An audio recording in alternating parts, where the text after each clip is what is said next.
Welcome back to Call Me By Your Game, the podcast where I, your host Connor McCabe, bring on a guest to hear from them about a meaningful or memorable video game from a particular moment in their life. This is a podcast about what makes video games special to different people. A little bit of housekeeping up top is that anything that my guest or I plug on the podcast today, you'll be able to find gorgeous little links to those beautiful little plugs wherever you're listening. So if you're watching this on YouTube, you can see that in the episode description. And same goes if you're listening on a podcast catcher, an audio-only format. Like on Apple Podcasts, if you click episode description, you're going to have those links right there. Whether it be to an upcoming comedy show or someone's social media, who knows what we'll be plugging today. A little bit of stuff for the network is that there are many ways that you can find us and all the other content we're doing or support us there. In particular, if you want to find me and other bonus conversations I have with people about video games, check us out on patreon.com/supernpcradio, where I do a monthly bonus version of this show and also a weekly games club series where we cover a game in a book club style format. We're currently playing the game Hollow Knight Silksong, and by the time this episode comes out, I think episode 8 will be dropping on Friday. That'll do it for the housekeeping, and I'll finally introduce my guest. So please welcome to the microphone, comedian Jack Brown. Hello! Welcome, dude. I've got to say, I'm immediately going to make a comment on you and something you have going on here right now, is that you are wearing a very appropriate headset for today's podcast. I feel like it's giving gamer headset, even though it probably isn't one. So thanks for adhering to the show. Yes, I have had this for months. Just been waiting for the call to put it in the right setting. So thank you for thank you for the shout out to my headgear. Oh my gosh, you are so welcome. A little fun thing for the YouTube viewers. Jack, it's so great to have you on the show. You know, I know how I know the majority of the guests that I end up having on this podcast through the Los Angeles improv and comedy community. Specifically, we met when you were put on Herald Night. I think that would have been, like spring 2023? Or 2024? 2024, yes. Would have been last year. It's so recent. And we hadn't, unless I'm forgetting, we hadn't met before, like as far as your memory serves, correct? Not to my knowledge, but we were both in a similar area growing up. Who knows? Yes, Who's to say? Good for us Northern Californians. Pretty bleak time to be a Sacramento Kings fan, by the way. I feel like this is a conversation that I've had with many Kings fans in my life forever, but right now it is about as bad as I feel like it gets. What do you think? It's truly, like you said, this is the same conversation we've been having for the past 2 decades, but it got so much better in 2023, and then it got so much worse now. How cruel it is to have hope. Truly. How dare we have one really great season and then that just snatched out from underneath us. It's nice to have a fellow Kings fan to commiserate with on the show.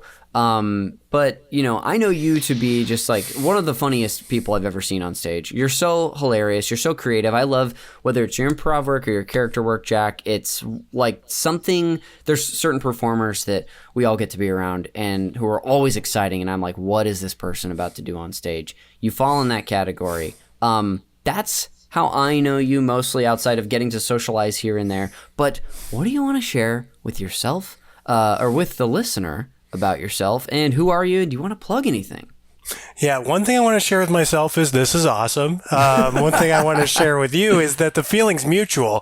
Thank you. And I don't know if listeners of the pod have gotten a chance to see you live, but the generosity and care that you share in every conversation is so evident in your play as well. And you take care of your scene partner in such an amazing way in service of the game. As an audience member, you can't help but feel taken care of as well. It's something that I really wish I could bring more empathy and understanding in my play like you do, because obviously these are crazy situations, Sure. It's hopefully we're not doing just a normal thing, but the way that you make it real, not just for yourself but for your scene partner, by connecting to that human genuine curiosity that you have, it's a joy to watch and a joy to play with. Thanks so much, dude. The specific question about me is basically it. That basically doing some comedy stuff. Very, very lucky to be doing what I'm doing. But in terms of plugs, Herald Night, there's a team called Yikes that I'm lucky enough to be on whenever they're up. If you see them perform, I should be there, which is awesome. And then there's also a monthly character show at UCB called Betty Night, and I'm very lucky to be on that team as well. So bi-weekly and a monthly show, those would be your best bets to catch me if you want. And if you want to catch anything I've recorded before or anything like that, jackbrown.biz would be the place to do that. Oh, now that's a website URL if I've ever heard one. That rocks. I did pay a little bit extra to do .biz. It was really unnecessary. Worth every penny. How many Betty shows have you had at this point? Have you had 2 already? Only 2, yeah. Okay, cool. Well, I'm going to have to come out and see one of those. That's some of the most fun I have personally is like just character work in general, watching people do that. But I will put links to all that in the show notes, including maybe the greatest website URL we've ever heard on the show.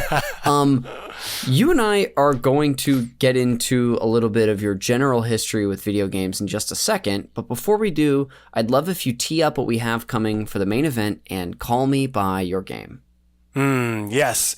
Cast your mind to childhood, wherever it may be, wherever you grew up. Think back how much chaos there is in the world. Oh, I need to do homework for teacher. Oh, mom says this is for dinner. Oh, I don't get to make decisions. I don't get to make as many choices as I want. And yes, I'm a kid, but I know what I want, and there's meaning in that. What if there was a world where you were completely in charge, where every minute detail was under your purview, where this giant city around you marched to the beat of your heart? And ladies and gentlemen, you could find all that and more in SimCity 4. Yeah. We've never had someone quite set the scene yet for a really beautiful preview of possibly what we're going to get into a little later. Oh, I got it wrong. I did it wrong. I can take it again. No, that was as good as we've had it. Thank you. I would only ask you to take it again so I could hear it again.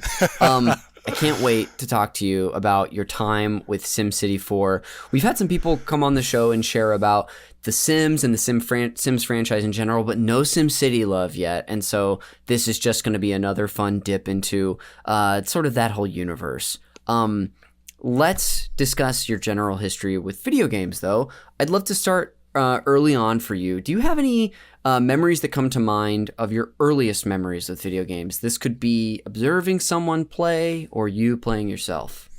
I think earliest memory of a video game, I'm one of 5 kids. My oldest brother had a handheld Game Boy. And I think before I even played it, I just remember seeing that and just being so fascinated by the scrolling of Mario, the world's continuing to move to the left and not understanding how it worked on his screen. But my brother was definitely my entry point. My oldest brother was definitely my entry point to a lot of video games. Can I guess really quick where you fall in that 1 to 5? 4. 3. 2? Yep.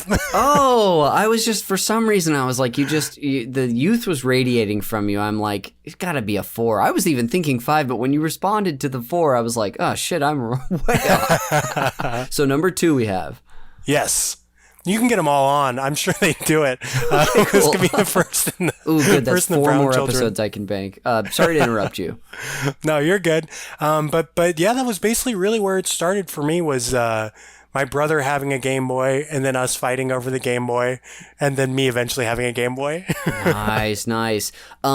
So you probably watched him play, you were saying Mario, maybe like a Super Mario Land game, something like that. Do you remember any Game Boy games that you in particular were drawn to or sunk time into and you finally got one? Oh, Pokemon. Big time Pokemon. Didn't matter the version, but was just so into walking around. Really, you want to complete the objectives of the game, but just spending a lot of time strolling through fields, seeing who might battle us. I would always name my rival my brother's name too. It's just always like a fun thing to like show him, like, I beat you. Even after the Elite Four, I beat you. Yeah. He had nothing to do with it. That's so great. A lot of Pokemon time. What about you? Yeah, similar. Like, I grew up, like, before I got into Pokemon, I kind of inherited a Game Boy through my dad, who got one of the old big gray bricks. I'm holding it in my hands as if I have one. I don't. But it was a gray Game Boy. I played games like Super Mario Land 2, 6 Golden Coins, Wario Land. I loved Bugs Bunny and the Looney Tunes, so I had Bugs Bunny Crazy Castle 2. Have you ever heard of this? I've never heard of that. Crazy Castle 2. It's not the most complicated game in the world, but you basically play as Bugs Bunny running through this castle where all the other Looney Tunes have been like possessed by evil and they're trying to kill you, while you're just like running upstairs, collecting keys, going through doors, getting an arrow to shoot Foghorn Leghorn, you know. And then Pokemon was like a handful of like awakenings I had as someone who enjoyed games, where I was like, this is my personality at this point. The idea of killing Foghorn Leghorn is very enticing to me as an adult.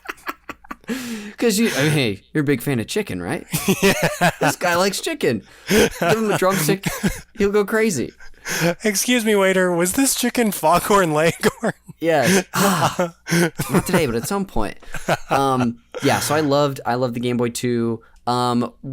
Did you continue to... Was gaming like a constant hobby of yours? Was it something you approached more casually after that?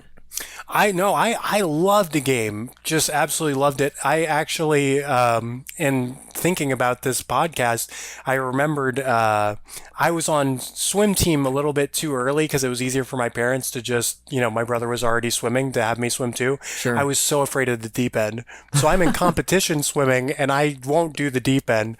They put me in the middle lane. I'm going up and under each of the lane ropes so I can go on the side like this. Yes. And the reason I wanted to finish that race so bad is my mom went, if you finish this race, I will get you Earthworm Jim. Oh. So I basically didn't follow the spirit of what she was saying at all and completely cheated. I don't even think they gave me a participation ribbon, but went like hand over hand on the side of the pool. In my head, I was like, I gotta have Earthworm Jim. I gotta have Earthworm Jim. So yeah, I was pretty dedicated on the gaming. I love that, because I feel like I had a similar relationship with my parents occasionally, where there would be like an incentive, and then the incentive at the end, that carrot that was dangled, could sometimes be a video game. There's nothing that motivates you more as a kid. I think it comes back to, at least for me, it was a lot of control. It was like, I get to decide what this little guy does when I press this button. And that was just very, very fun. Video games are fun. I don't know if that's come up on this pod before. They're a lot of fun. It's a topic we have broached, but it's always refreshing when it comes up again. So thank you. I love hearing that. That story is so charming. Was it Earthworm Jim for the Super Nintendo? No, it was for computer. We did not have a Super Nintendo. First console we got was an Xbox. Okay. But would play Super Nintendo at friends' house or things of that nature. Yeah. Okay, so I know we're going to be talking about, SimCity 4 a ton later when it comes to the computer, but did you do a lot of other gaming on that too?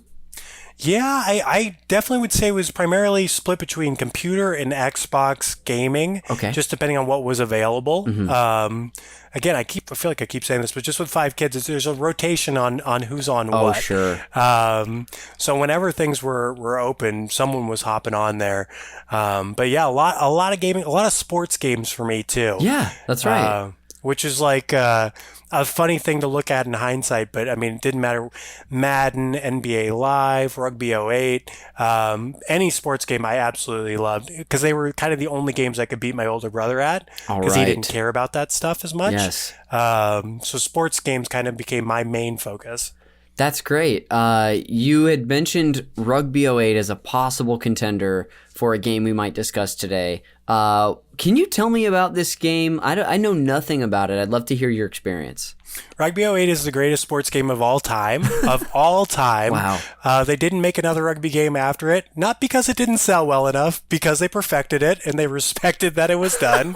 But there used to be like a series of rugby games. Rugby 08 was the last one. Okay. But it truly is, if you were ever going to stop making a game, this would be the one to stop at, because it gave you access to anything that you wanted to do within the rugby world. You could play as a team in the Pro de Trois division in France. You could play as the All Black. Like like all levels of rugby came together in this game. I just love it. There's certain like little tricks like any game that always work. Yes. If you're really up against it, you can run in a circle, which you'd never do in rugby, but it'll baffle your opposition. But it was just the most fun rugby game, and I was a huge rugby guy. I was going to ask, this has come up a little bit. Okay. So were you already playing rugby and got the game, or was that your like jumping off point to playing? I would assume you were playing rugby first. Honestly, I think I started playing rugby in 6th grade, so it would have been close. Whoa. It might have been the first thing I did rugby related. But yeah, love rugby 08. Can't recommend it highly enough. If you know the basic rules of rugby. Yes. If you don't, it is absolutely inscrutable, and you'll be driven mad trying to pass it backwards. Yes. Yeah, and that's would describe the experience I would probably have with it if I were to play. I love any time that sports come up on this show. I'm constantly not just making a connection with people. It's actually happened on the previous 2 episodes. I've been like, your baseball team, let's talk about that really quick, because it's always something that I can discuss with people. And then sports games as well, as much as it's definitely not my favorite genre. As a huge sporto, I love a lot of like retro stuff, like some of the games you're talking about. Like, played so much NBA Live. Me and my best friend still play NBA Live 2005 with Carmelo Anthony on the cover. Hell yeah. I got that on eBay a couple years ago. Some of the best like $10.50 I ever spent. But even just so hearing you bring up some of your favorites from the past is so much fun to hear.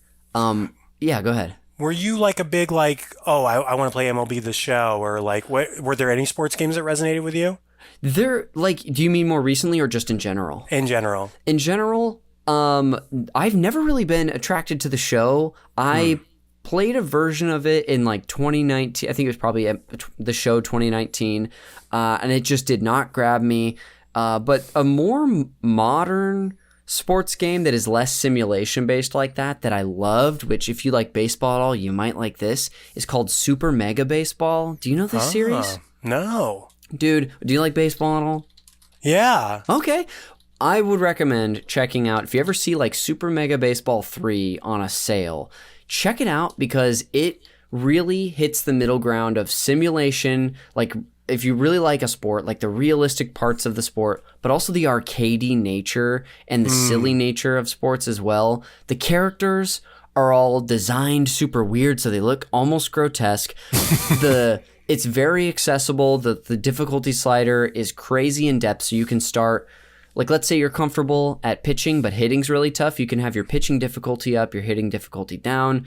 The baseball feels good. It's awesome. So much to customize, but I love those. I also grew up with, speaking of computer, this has come up a lot on the show, the backyard sports series, like Backyard Baseball. Yeah. Dude, do you touch those a little bit? Yeah, love those. All of those. Any backyard sports thing, so into. Yes. We'll recite commentary from it. Oh, yeah. Unbeknownst to myself. Like, that is burned into my brain. Big time. One of the most, at least from my memory, one of the most quotable games, along with like some crap I played on the N64. It's just so good. So you had this, you were a Game Boy kid. You guys had an Xbox. You had your PC. Was gaming something after childhood, like maybe into high school and college? Was it something that stuck around for you or not? Definitely into high school for sure. Just a nice way to relax, you know? And the Xbox was positioned in a tiny corner of the TV room. So it would be like me on a little beanbag, halfway split between playing my game and watching 27 Dresses. 27 Dresses was always on. But like, yeah, that was, I spent a lot of time basically horizontal, Yes. just with eyes split like an iguana. But really enjoyed that to unwind. And then in college, it was a lot of FIFA, a lot of Super Mario, just for fun type thing. More drinking tied to playing games, which is a whole different kettle of fish. A whole different kettle of fish. Hey, in my estimation. Where did you go to college? UCLA. Oh, cool. But not for being smart, for rugby. Just because no one plays rugby in America. So that let listeners know. Put that in the description of the episode. This guy's not smart. But yeah, more of that. And then kind of just, I don't know if you've had this experience with the comedy stuff just takes so much time. I feel like I had to consciously draw back from gaming. Yes. Otherwise it'd be like difficult to get everything done that I want to get done while properly giving time to the people in my life while still gaming. I'm that kind of gamer where it's like, I get going and I don't stop. Sure.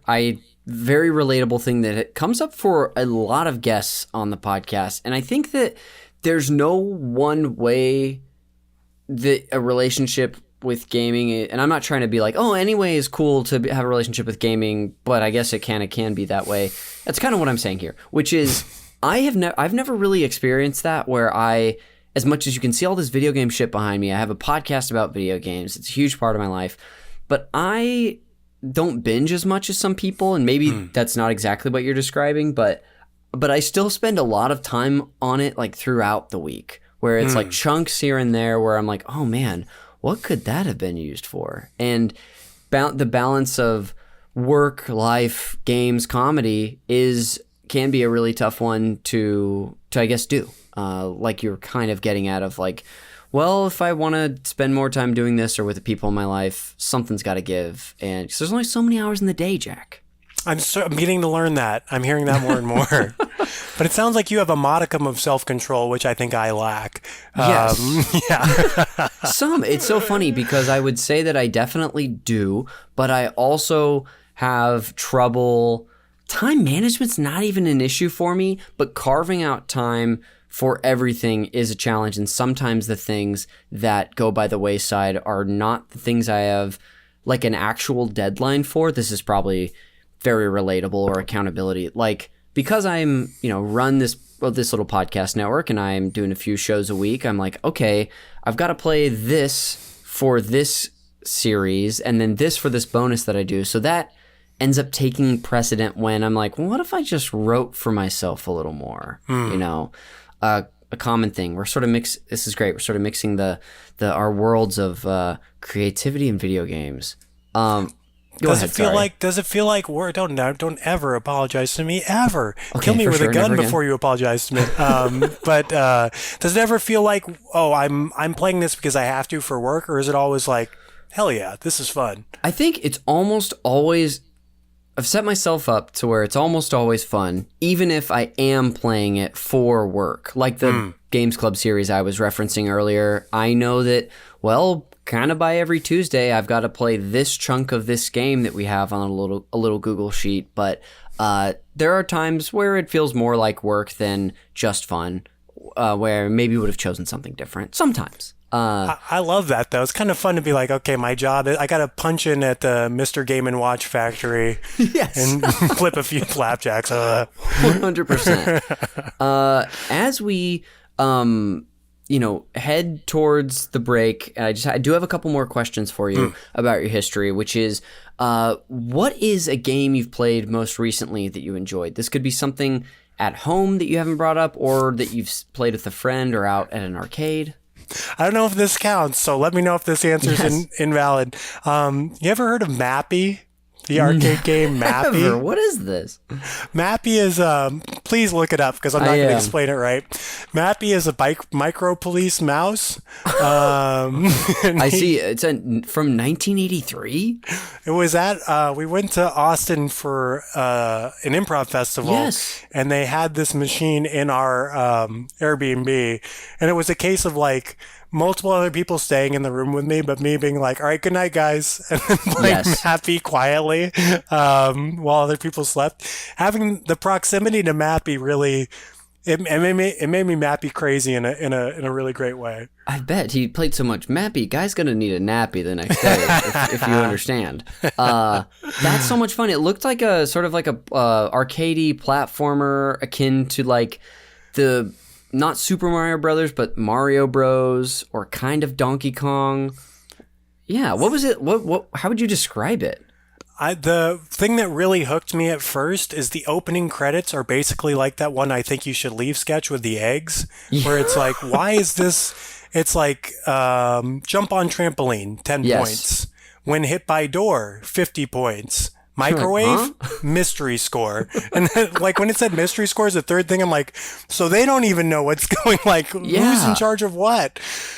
Oh my gosh, this is wild. I'm watching some quick gameplay of it. This has a little bit in common with the Bugs Bunny Crazy Castle 2 game I was telling you about, only in the sense that like you are kind of, see, it looks like to me he's staying away from these little cats and trying to collect everything in a level.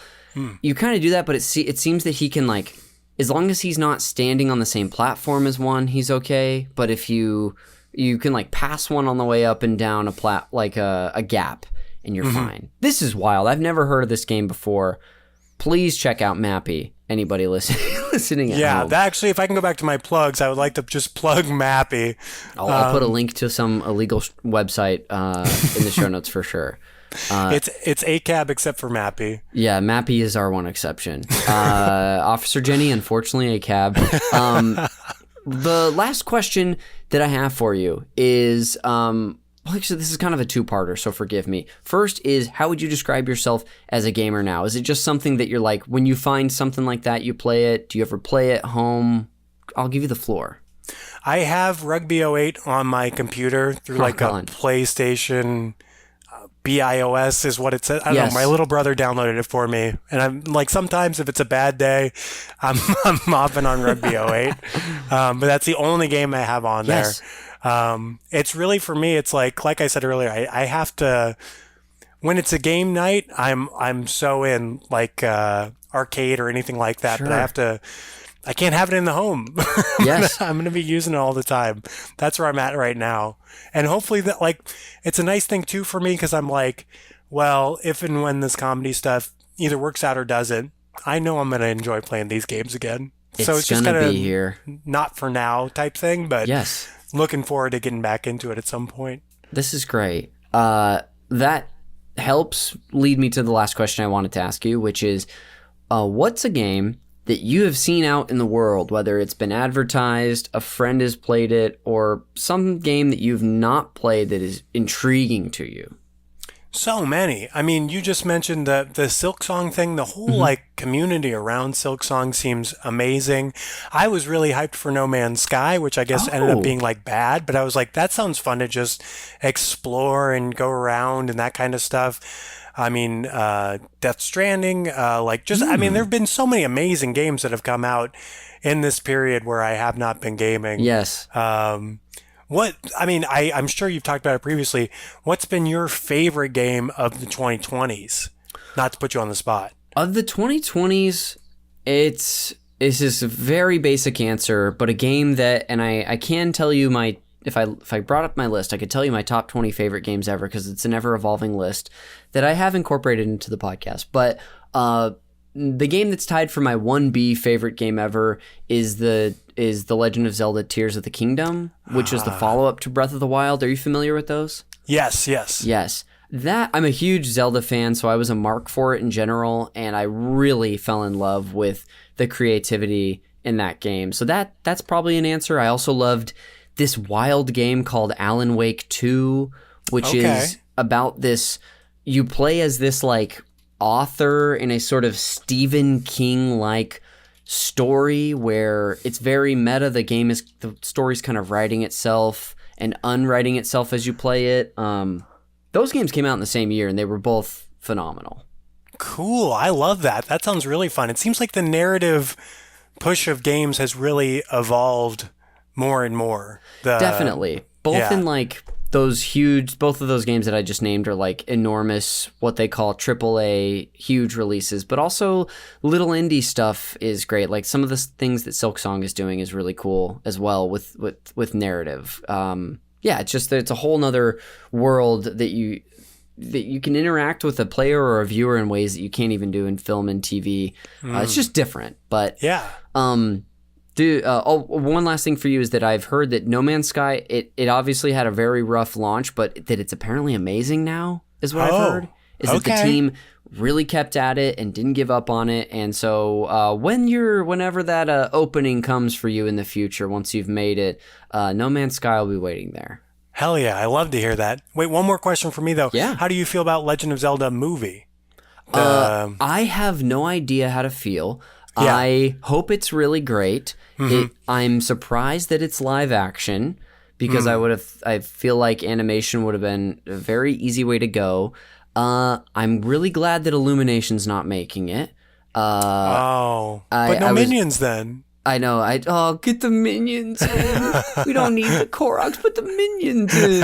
I'm intrigued is what I'll say. I'll be really excited to see a trailer for that whenever. I guess they're in production now. So, dang, diplomatic as hell. Hey, how about that for an answer? Oh, that was me saying I hated the Super Mario Brothers movie, not because it's a movie for kids, but because I think everything they did was like first idea. And this is not the same company making this, but I'm holding out a little bit of hope for the Zelda movie. And what'd you think of the Fallout TV show? Loved that. Okay. Did you watch there's that? A space for a good adaptation. Okay. Totally. I thought that this is a common thing I've heard shared. I think the biggest strength of the Fallout series is that it's not trying to retell a story they've told in a game, but it's taking the setting and telling an original story with using some elements that are in the games. But really, I thought it was fantastic. Right on. Yeah. Well, we're going to go ahead and head to break. Thank you so much for sharing about your general history with games, Jack. That was awesome. Thank you for asking. You're welcome. We're going to hit a quick break in a few seconds. So when we come back, we'll finally get into all things SimCity 4. So I'll see you on the other side.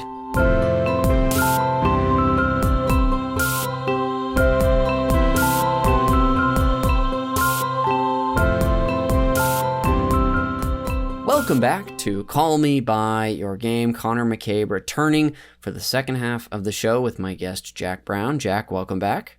Thanks for having me. You're so welcome. Like I told you before the show, I'm going to give a little rundown for the listener of some table setting and context for this game.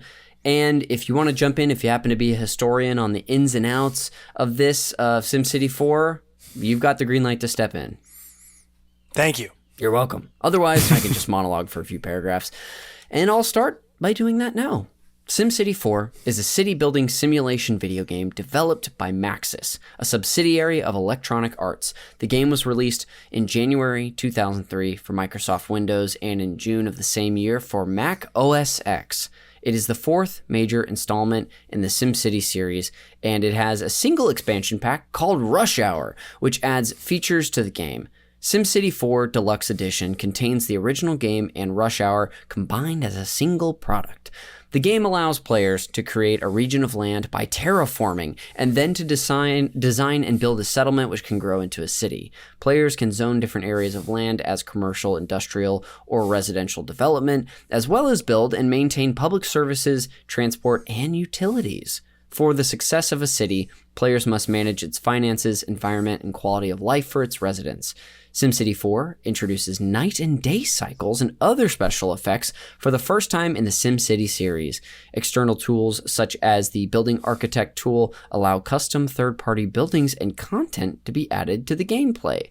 I know we're going to probably talk about your experience a ton. I've got a little more to say, but when it comes to like the gameplay and sort of nuts and bolts, is there anything you want to add there? The big thing I would say, the reason I chose 4 specifically, I think it's the one that I played the most. It came out when I was 10. But the terraforming was so cool. So you get like a plot of land and it's like, all right, am I making the best of these mountains or am I flattening them down? Like Sure. you have so much money to use to get your city going before you're making revenue again and stuff. I really like, honestly, I could mess with the terraforming thing for hours. Make this bigger, make it smaller, undo, think about. Like Yes. it's just, you have control over everything in this game, which I really, really loved. That's awesome. I love hearing that. To close this part out, SimCity 4 was praised for being the first game in the main SimCity series to primarily use a 3D engine to render its graphics, following the implementation of 3D graphics in SimCity 64 for the Nintendo 64 disk drive. Have you ever heard of the N64 disk drive? No. This was an add-on for the Nintendo 64 that instead of using cartridge-based games, you would have discs that you could put into it. It was so unsuccessful in Japan, where it was first released, that it never even had an official release outside of the country. So there was never a US version of it.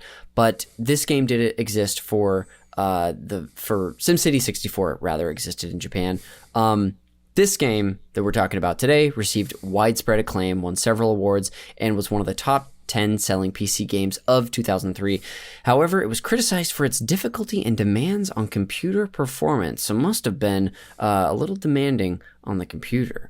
Do you have any memory of your system chugging when you played this game? Oh, it get hot. Yeah. It would get real hot. You're playing SimCity 4 in the Sacramento summer, you're sweating.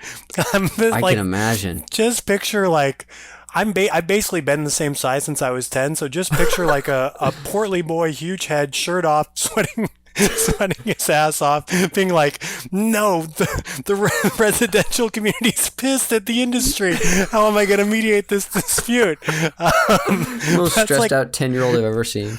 So stressed out, but I loved it. It was like you're responsible for everything, but these characters, and they're not even really characters, you'll just get a message from them like, the chief of industry says, our numbers are down. And it's like, oh my God, no. Yes. Our solar plant has failed. Oh my God. Like, it was just the game is a headache. You create your own headache. Like, there's no way to play it where everything goes right, which is one of the beautiful things about the game. It's like balance. You have to balance things as best you can. But when you log on or when you boot up SimCity, you know there's going to be a problem waiting for you to solve, which is kind of fun. Yeah. Giving me a little insight into some of the reasons you liked it. That's great. I would love to know, finally getting into your time with the game after that preview. How did you discover this game? Were you already a fan of the franchise? Did it just plop from the heavens into your PC disk drive? How did this game come into your life? I think, and I could be wrong on this, but I think that one of my sisters wanted The Sims, and my parents got it wrong. I think they got Lucky SimCity. for you. Yeah, 100% lucky for me, because I wouldn't have known that I liked this at all, but I really started cranking on it pretty much right away. Yeah, so I think it was a happy accident. Interesting. Do you remember some of the early times getting into it as you were maybe first getting hooked? What drew you to it initially? I think for me, it was the ability to try and show how smart I was to myself. Okay. To be like, okay, I did it this way and that was a problem. Okay, New Jacramento has been blown off the face of the map. Now it's time for New Jacramento. We're going to do things a little bit different this time. I'm just blown away at the name, New Jacramento. I want to live there, is I think what I'm going to say. No, you don't want to live in New Jacramento. New Jacramento, maybe. Okay. Yeah. But like, I'm repeating myself a little bit, but like you can set how, like the most minute details, you can set the transit schedule. You can set, how many highways are you going to build in this city? What kind of energy sources are you going to use?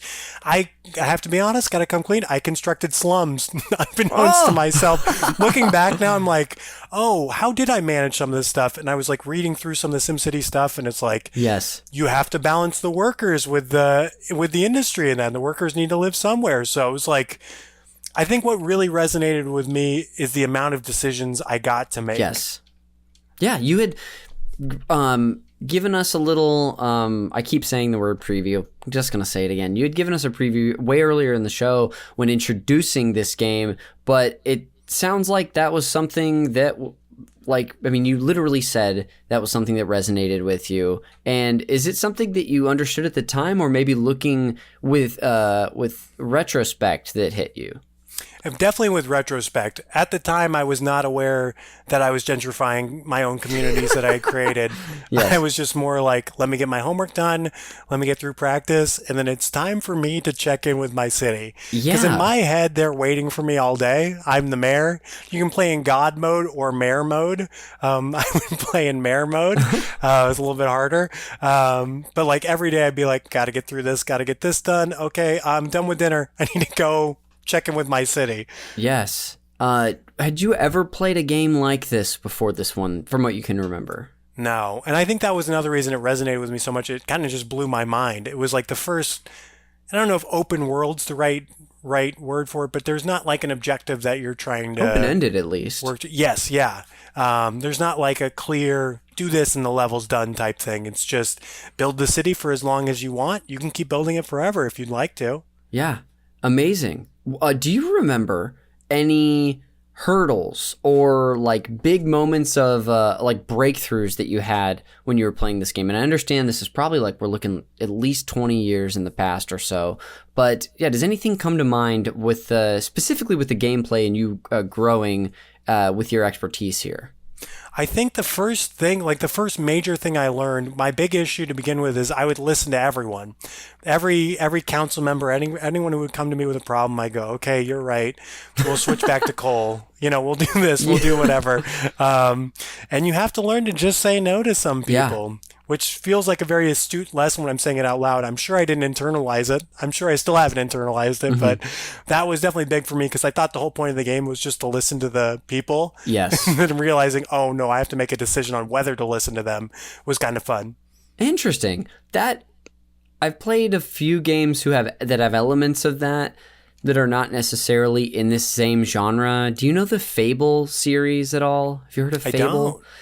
It's an action-adventure fantasy series where you're always playing as like some hero. And in the third game, at least, there were many decisions that you made like that because you would become the king of this city, the kingdom, I guess. And there was this impending doom that would come at the end of it. And you could choose as this king to... like how severely you're going to prepare for this, but you would always balance like the money you would spend versus the quality of life that people would have. And that playing that type of game or making decisions like this, was such a wiener and could never just make the hard decision or the cruel decision, even though it's just a game. I would always have to appease everyone. And then the story would always be like, okay, so the king prepared for stuff and everyone got killed. So everyone hates you now because you didn't sacrifice enough people or whatever it was, or you didn't have enough money because you weren't mean enough. So this isn't exactly the same thing you're describing, but the sort of push-pull of like, maybe it's not morality, but the balance of being a leader, I guess, is really interesting in these games. That's so true. And I know what you mean. Even though these are virtual, people, you don't want to let any of them down.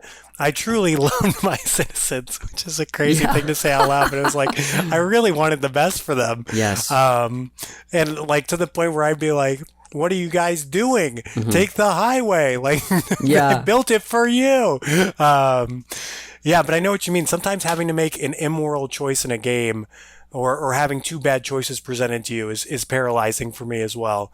Fallout New Vegas, I'm remembering like when you have to make a choice on something to do with your father who was like, all this stuff. And I remember just being like, I can't do it. Whatever's going to happen is going to happen. I don't know what to do with this guy. But yeah, it's so weird. I'm making this choice, but it obviously doesn't affect anyone materially, but I'm still struggling with this choice. I probably says something about us. Yeah, it definitely does. Like there's probably some middle ground between where, that type of game design is effective, and then we just have a hard problem disappointing anyone sort of thing. And I am lumping you in with me.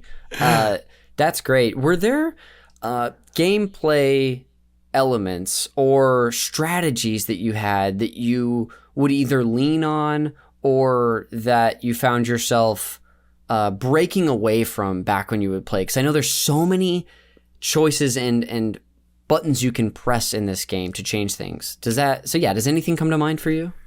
Then definitely like a lot of strategies. I think and again, this is upon reflection, I think I was creating an unjust world. I would like try and limit the crime by putting like the crime to one side of the city, yes. like trying to like the undesirable.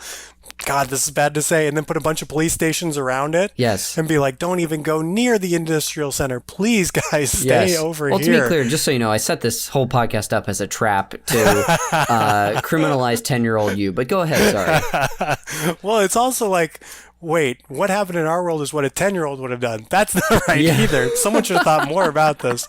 I would do that a lot. And then I would put the wind farms by the prisoners too, just because they can't complain as much as the other citizens. Would complaints be of the wind farms because it's loud, or? Yeah, noise is a big thing in the game.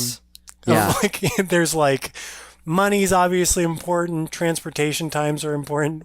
Noise was also really important. Yes. Noise was like on par with crime, which is kind of crazy, but yeah. Yeah. You don't want a noisy city. No, that's really funny. I don't think I would be very surprised if this game from 2003 was intentionally criticizing some of the things that we're like skating around here, but it is interesting how so many of these styles of games do present that sort of conflict for you eventually, even if it's implicit, I guess. Yeah. It was also like, and this isn't gameplay at all, the soundtrack rocked, which I know is the case with like a lot of video games. I feel like, and I'm sure you're the same way, sometimes you just throw on a video game soundtrack and it's a good day. This was one where I could, didn't matter what I was doing, I was jamming out. Yes. Do you ever look up like YouTube playlists of songs from this game? YouTube, OST, SimCity 4, no skips, let's go. It's your most constantly searched thing. Yeah. That's great. Speaking of, you bringing up the music, it encourages me to ask you if there are other elements or details about the game that you want to discuss that we haven't brought up. One thing I want to bring up, and this isn't as much the game, this is something where I was like, no, it was SimCity 4. Let me look back through the Wikipedia and all this stuff. It's pretty funny. Herman Cain, do you remember him? Politician Herman Cain. Sounds very familiar. As soon as you say it, I'm like, God, it's somebody I should know. No, you shouldn't know him. He did the really slow smile in one of his campaign ads. He came up with a flat tax proposal, the 999 plan. And it's funny because it's on the wiki for this too. That was like the kind of go-to tax plan running SimCity. Wow. So he kind of took the ideal SimCity tax plan, was like, what if we tried that in the real world? Which I'm glad I didn't know in 2016. I might have voted for him if he had said he was the SimCity candidate. Yeah. I'm glad he didn't come still out have with your that. vote, dude. But the idea of a politician learning from SimCity and trying to take it to the real world in kind of a Tron-style fashion is very, very funny to me. That is funny. There's a game that may or may not come up later. Let's see. Did I decide to talk about this? In your recommendations, yes. You know what? I'm just going to bring up another game that is now not on your recommendations because I want it to be a surprise. Have you heard of the game Cities Skylines? I have, yes. I talked to good friend, former guest of the show, Scott Theed, about that game 4 years ago at this point, and Scott would talk about how he never actually wanted to change his life and go become like a city council person or whatever, but the games like this would make him think that he could do it. So it's almost and I might be paraphrasing him incorrectly, it's been a long time, but it's reminiscent of that Herman Cain thing you were saying of like taking that strategy and bringing it there. I 100% agree with Scott. I would not be good at this, but in the game, I was like, I'm killing this. I'm balancing all my constituencies right now, and it is nice. It's pretty straightforward. Like, this constituency wants one thing. I know the real world's a little bit more complicated than that, but in the game, I was like, oh yeah, I've got, you're in my pocket because I gave you a favor. three times ago by building more parks in your residential area, you're going to support me on the industrial expansion. It was like, yeah, keeping track of favors I had given to fictional characters. That's so good. I like to imagine that you just had this whole other world happening when you would go on the computer at this age too. Your whole Second Life, really. Yeah, truly. Second Life, where I'm not only an adult, I'm in charge of all the adults. Yes. And we're building a damn city. Yeah. One other thing that I wanted to ask you too, was this something that was a solo Jack thing exclusively? Did you ever share this, like your enjoyment with this game with siblings or other people that you knew? I gate kept. All right. I have to be honest. I was like, no, I don't think this is that fun of a game. And then I would just play it myself. Yes. I don't think anyone else in my family ever really got into SimCity. Did they did they ever cross past you playing this and be like, oh, Jack's playing that game? Yeah, it was definitely known as my game. Yeah. But I think it was and it's not like you need to put time into it for it to be fun. It's not like a game you can hop on for 2 seconds like Mappy True. And be like, I'm having the time of my life. You have to be committed to spending time mapping out your city before you can even build your first building. Yeah. So it wasn't it didn't have the easiest entry point of the games we had. So I think it just kind of became my thing. Okay, great. I'd love to dive into a little more the time and place, the context from when you had this. You'd given us some great nuggets already on how you were approximately 10. You were a big kid, about the same size now, with a large head and your shirt off playing this game. First things first, can you scene paint for me the room and the desk where this computer would have been set up, and just give me an idea of the environment there? Yeah, this computer's in the family room. So this is a room where anyone can access it at any time. I've still made the choice to be shirtless because, again, the computer gets so hot. I can't, hearing that this was the first one to do 3D mapping or whatever you said earlier, it makes a lot of sense because no other games really made the computer sound like this one sounded.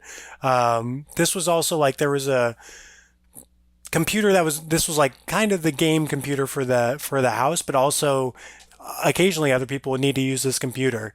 And I can distinctly remember being yelled at for leaving the chair sticky from my sweat. So it was shirtless, but in a gross way. Yes. I was so locked in. But the general room is people are passing through the foyer. Mom's friends are seeing a hunched over child, that kind of thing.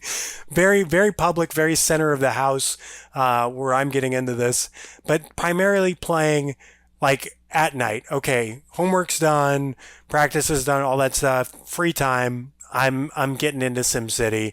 I'm going 10 more minutes. This isn't a game where I can save. Actually, I can't pause. Yes. Sorry, Mom and Dad. I actually do need to get to the next day in SimCity. So funny having those conversations. I had similar things happen growing up with certain games, and it was such a challenge sometimes to help them come to the understanding that I was being sincere about this, and I'm not bullshitting them to play extra, which maybe I did that once or twice, but I'm sure that was something you went through too. Yeah, and especially because not just I had bullshitted before, but definitely other kids in the family had bullshitted too. Oh, I can't save, can't do this, can't do that. But in SimCity, for me at least, the day to night thing is pretty big. And if you can get to a night, then you've made all your decisions for that day. So it would always be night in the real world, and I'd be just let me get to night. It's yes. surrounded by night. Totally. Let me get to the night that matters to me. That's fantastic. What are memories or other things that you remember from this time? Were there certain activities that this 10-year-old Jack was always up to? Were there things that filled your life that are really prevalent when you think back? I think thinking back on it, one of the things that stands out to me is the fact that with Sims, it's so personal. It's people's lives. You're choosing what this specific Sim does within their house. And then SimCity is so zoomed out, so macro, so God Emperor Dune, let me think what's best for my subjects type thing. It's just so funny to me that this was resonating with me so young. Yes. And that doesn't answer your direct question. That's okay. But it's yeah, I think for me it was just such a departure from everything else I was doing. Everything else I was doing was someone's direction or something I personally needed to get done. Yeah. And then this felt like You I had felt very autonomy. righteous about it. Yeah. Righteous in my autonomy about it. Like I'm helping these people out with my great ideas on how to reduce pollution. And by day, I'm a choiceless 10-year-old. By night, I'm a god making these people's lives actually work. Totally. They were real to me, Yes. which is insane, but that's how I felt. Looking back to prod a little more, what were some of those things in your life that made you feel this way? Were you like always just like kind of, or maybe this will say something about you as a person. I, for example, was like such a kid and still can kind of be this way where I'm just going through life and not necessarily just doing the things I'm told, but I'm not always thinking about like what I could do. And was this something, were you just a good kid who just did as they told and did activities, or where is this coming from, I guess? I think that's spot on. I don't think I considered and even like you're saying now, I don't think I fully consider the fact that I could do anything. It's not Sure. really something that crosses my mind very often. You know what I mean? I'm like, okay, I have to do this. And after that's done, maybe some SimCity. Yes. But it was like, I think in my life at that time, it was just younger siblings, older sibling, sports, school. There's just a lot of shit going on. Yeah. And this was just kind of like my jam. Like playing like Simpsons Hit and Run was fun or something like that was fun. But this to me felt like, God, this is crazy to say. I had a purpose. I had a purpose with this. You know Yes. what I mean? Absolutely. Like where I was benevolently lending my genius to this city. Absolutely. Yeah. From your time playing the game, do you have any like specific memories on like an event in SimCity 4 that happened, or a project you were working on, or anything like that? Earthquakes can happen. Earthquakes can happen at any time. You can, like in a mod, you can select for a UFO attack to happen. It's kind of funny. It doesn't destroy your city, but an earthquake can happen at any time. I remember fully sobbing, crying, seeing one of my cities, seeing one of my cities crumble underneath an earthquake. But that's okay. We rebuild, and there's a lot to be learned in the rebuild too. But I remember in the moment just being like, I can't believe this has happened to new Sacramento. Yes. It really, and I would just add a new every time too, and I would keep all the save files. No reason to do that either, to keep multiple cities active at a time, but I would keep all the save files. So this was like new Sacramento or something, but I remember seeing it crumble into the earth and being like, all this time for what? Oh, that's devastating. Yeah. Dang. Pretty good specific memory. I love that. Well, before we have you, wrap up your thoughts, is there any detail about the game or the time from your life when you played it that you haven't gotten to bring up yet that you still really like to? Good question. No, I think it was just a beautiful, like, I feel like it was above a game to me. Like, I would play games, and I'd be like, oh, I'm playing a game. This is fun, the game that I'm playing.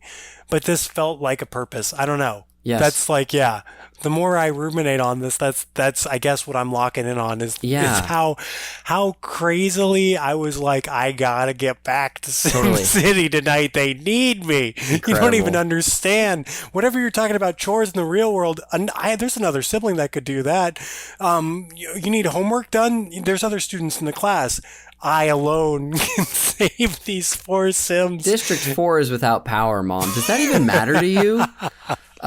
Incredible. So that kind of puts a bow on your experience with it, right? Yeah. The last little thing for you, have you revisited this game recently or ever since you had your heyday?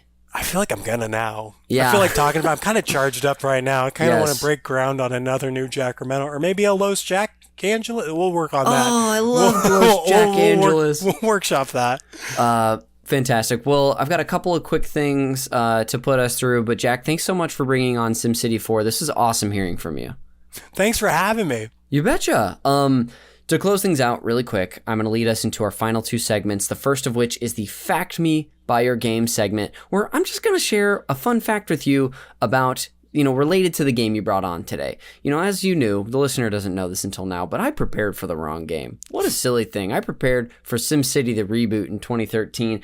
So this, coincidentally, the fact I had prepared had nothing to do with that game, but had to do with the game between SimCity 4 and SimCity 2013. So this SimCity 4 was very successful. SimCity 2013, which I was incorrectly preparing for, was a huge failure and the end of the series. But it was not the first in the series that had struggles.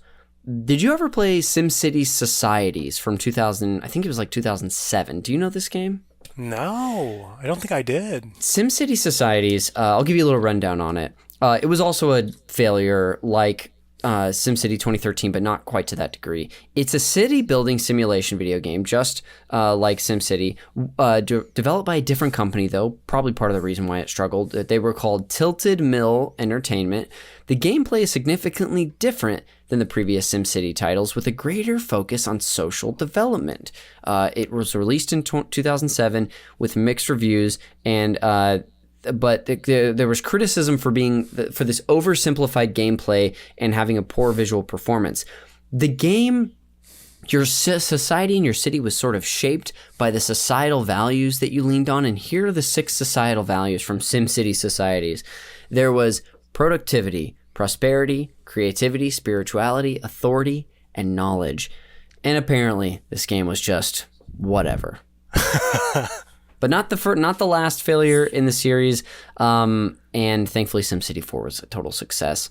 That's it for the Fact Me By Your Game segment. I'll lead us into the final one, the game recommendations. Now, Jack, this segment is my one forced tie-in to the movie Call Me By Your Name, where I'm going to treat SimCity 4 as your passionate summer fling in Italy from a time in your life you're just not going to get back. In order to help you get over the heartbreak of the separation, I've got 3 potential new flings that all have a little something in common with SimCity 4. The most important thing that I have to ask you, really, is are you ready to get back out there? Yes, yeah. I'm going to go grab a peach. This is great. I'm excited. Yeah. Hey, grab 2 while you're at it. The first recommendation is that if you want a clean spiritual successor to SimCity 4, I've actually got 4 for you today. I said I wasn't going to bring it up, but City Skylines, if you're looking for like a modern interpretation of that game style, apparently it's phenomenal. They even have a sequel to it now. But if you're looking for like a more weird take on the SimCity genre, check out, do you like the Jurassic Park franchise at all? Yeah. You're like, yeah, as much as any guy. Hey, they're dinosaurs. They have like a Jurassic Park simulator game called Jurassic World Evolution. The most recent one actually came out like 3 weeks ago or something, Jurassic World Evolution 3. So if you're interested in sort of a, roller coaster tycoon meets Jurassic Park style game, that could be one for you. The next recommendation I have is if, I was talking about that Nintendo 64 disc drive earlier. If you happen to have a hankering for that thing, you're like, I don't give a shit about anything but this console that we never got, I'd recommend a game called Mario Artist. You may have heard of Mario Paint, which is on the Super Nintendo. It's like an animation and music making program, but they released one in Japan called Mario Artist with more sophisticated artistic tools, and as an artist yourself, it could be something that interests you. But finally, is if you're like, yes, Connor, simulations are my thing. That is my primary love here, but I want to get weird. I want to get really weird.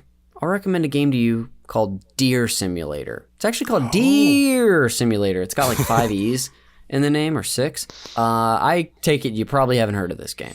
I haven't, but I'm excited like ASCAT. Lots of extra letters. It must be good. It's a guarantee, right? Yeah. This game is way less of like a simulation game, and it's kind of like, from the trailer I watched, which I'll drop a link in the chat here. This is like, it looks like this deer becomes like Spider-Man or something. He's sort of swinging around a city. It's strange. The word simulator is misleading, but to wrap up your recommendations, we had Jurassic World Evolution 3, Mario Artist, and Deer Simulator. That'll do it for the recommendations, and that will actually bring us to the end of the podcast. So before we go and plug whatever we want, like we did up top, Jack, thanks again for coming on the show. This is awesome having you. Thanks for having me. This is like brought up a bunch of memories, and I'm excited. I'm going to dig in.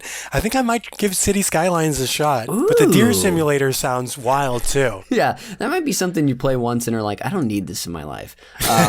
But that's great. Dude, you plugged some stuff up top. Would you like to plug those shows and your website again? Sure. Yikes is a Herald team, and then Betty is a character team. Both of those at the Upright Citizens Brigade Theater. Would love to see any listeners at a show. And then jackbrown.biz is the website.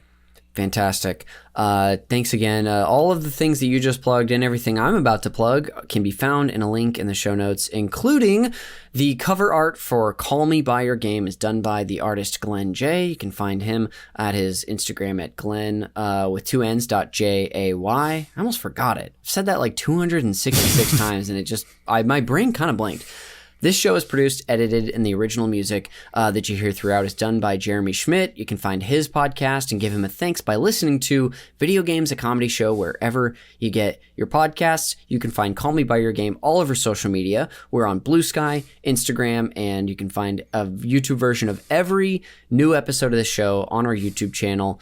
Again, links in the show notes. You can find me, Connor McCabe, on Blue Sky as well. And then, again, like I said up top, if you like me and the conversations I have with people about video games, you can support the show in a bunch of different ways, including on Patreon. Even if you just join at the free tier, which costs you nothing, you get a link to our Discord. We can talk to a bunch of great like-minded people about fun stuff, video games, movie and TVs.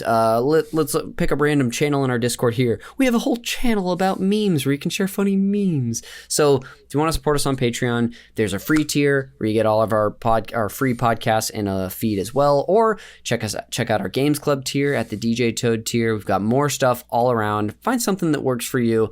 But again, that's at patreon.com/super NPC Radio. That'll do it for another episode of Call Me By Your Game. We will see you on the next one.